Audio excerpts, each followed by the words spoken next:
Nabi Muhammad atau si Paulus, Rasul yang tidak asli. Dan semuanya ini tergenapi oleh Rasul yang tidak asli, yang tidak jelas nama bapak dan ibunya, yaitu Rasul Saulus. Terima kasih. Itu prolog dari saya. Jangan gelisah. Baik, saya tanggapi ya. Jadi begini Nandar ya. Pertama-tama sebagai seorang muslim, seharusnya kamu itu pakai literatur Islam loh. Masa iya kamu muslim pakai Bible gitu, gimana ceritanya? Nandar, kalau kamu baca Al-Quran, baca hadis gitu ya, atau baca kitab-kitab ulama gitu, ada nggak sih Al-Quran maupun hadis menyebut-nyebut Paulus, menyalah-nyalahkan Paulus, mengatakan Paulus rasul palsu? Ini kok orang Islam sekarang ini udah nggak percaya sama Muhammad sama Allah lagi loh. Kemudian yang kedua Nandar, di dalam kitab Ulangan pasal yang ke-18 itu kan berbicara mengenai seseorang yang berbicara demi namaku. Artinya dia bawa-bawa namaku. Nah, kata Tuhan di situ huruf besar semua itu. Ya. YHWH.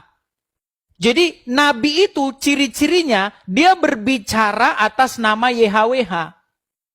Makanya ketika Musa berfirman, Tuhan, beginilah firman Tuhan. Kata Tuhan di situ huruf besar semua. Beginilah firman dari Yahweh. Nabi-nabi juga berbicara begitu. Cuman Muhammad yang berbicara bukan atas nama Yahweh. Nandar, satu-satunya nabi ya yang kalian paksa jadi nabi ya, yang berbicara bukan atas nama Yahweh itu cuman Muhammad. Dia berbicara atas nama Tuhan Pak orang Quraisy, Tuhan negeri Mekah. Apa hubungannya? Aduh, gimana sih Nandar ini? Gini aja Nandar, ini obrolan kita ini makin gak nyambung. Soalnya saya cuma mendengarkan ngelanturnya kamu kemana-mana. Jadi gak ada yang menarik gitu loh. Gak ada yang menarik. Jadi gini Nandar, intinya mau saya bilang sama kamu begini Nandar. Paulus, ya, ketika dia dipilih oleh Yesus, dia itu berubah menjadi baik. Ya kan? Paulus tidak pernah menikahi anak di bawah umur. Sedangkan Muhammad, malu saya menceritakannya. Paulus, apakah pernah dia mengangkat-ngangkat pedang, membawa pasukannya untuk menjara dan merampok? Mukamu di mana?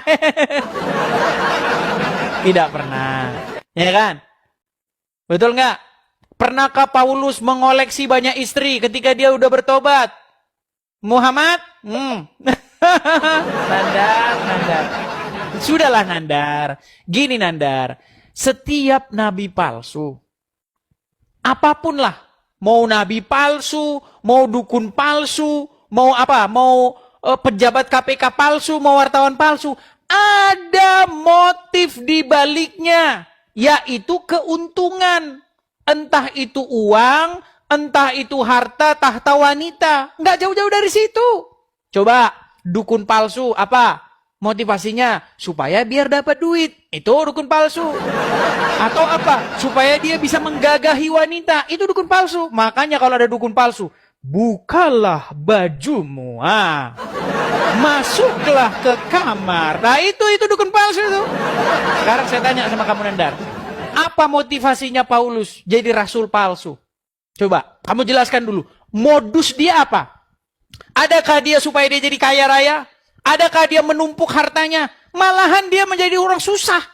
Ketika dia jadi rasul, ketika dia jadi pengikut Yesus, malah beberapa kali dia dipenjara, berapa kali dia dianiaya orang. Adakah dia ngumpulin ngoleksi istri banyak? Kagak.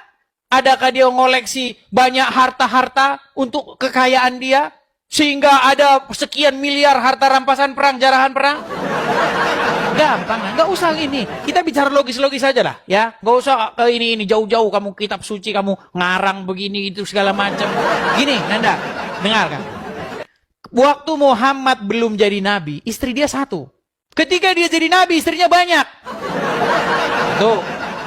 Waktu Muhammad belum jadi nabi, dia nggak pernah ngambil harta jarahan perang. Ketika dia jadi nabi, harta rampasan perang 5%, 1/5 untuk dia. 1/5. Apalagi? Ketika dia belum jadi nabi, nggak ada wanita-wanita yang menyerahkan diri kepadaku, nggak ada. Tapi ketika Muhammad jadi nabi, wanita-wanita yang menyerahkan dirinya kepada Muhammad jika Muhammad mau. Sudahlah Nandar, nanti kalau kita terusin nggak kuat, nanti umatmu nggak kuat, ya. Kalau saya bongkar nanti agamamu, umatmu makin nggak kuat. Oke Nandar ya.